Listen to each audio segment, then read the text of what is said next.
ముందుగా అందరికీ శ్రీ పరాభవ నామ సంవత్సర ఉగాది శుభాకాంక్షలు.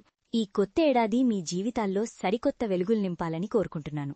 జీవితంలో అన్నీ కోల్పోయాము అనిపించినప్పుడు ఒక్కసారి అశోకవనంలో ఆ తల్లిని తలుచుకోండి.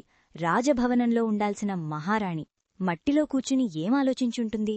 మనకు చిన్న కష్టమొస్తే చాలు, నాకే ఎందుకిలా జరుగుతోంది అని కుంగిపోతాం. కాని సీతమ్మ కన్నవారికి దూరం, కట్టుకున్నవాడికి దూరం, చుట్టూ రాక్షసుల భీకర గర్జనలు.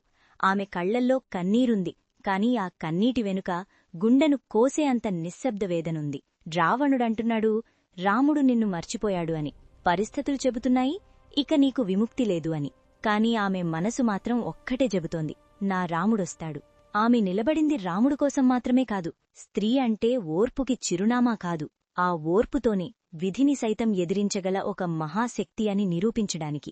ఫ్రెండ్స్, ఓర్పు అంటే చాతకానితనం కాదు. ఓర్పు అంటే మనమీద మనకున్న అచంచలమైన విశ్వాసం. మీరిప్పుడు ఎలాంటి కష్టాల్లో ఉన్నా, ఎంత ఒంటరిగా పోరాడుతున్నా ఒక్కటి గుర్తుంచుకోండి, చీకటి ఎంత గాఢంగా ఉంటే సూర్యోదయం అంత దగ్గర్లో ఉన్నట్టే. మీ ఆశను చంపుకోకండి, ఎందుకంటే మీ నమ్మకమే రేపటి మీ విజయం.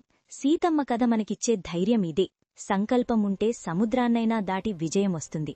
మన స్త్రీమూర్తులందరి గౌరవం కోసం, వారిలోని అచంచలమైన ధైర్యం కోసం అందరూ ఒక్కసారి జై శక్తి అని కమెంట్ చేయండి. కమెంట్ చేసిన వారిలో 2 లక్కీ పర్సన్స్ని సెలెక్ట్ చేసి పైన ఇమేజ్లో చూపిస్తున్న ఈ 5 అద్భుతమైన కిడ్స్ మైథాలజీ బుక్ సెట్ని మేము గిఫ్ట్గా పంపిస్తాం.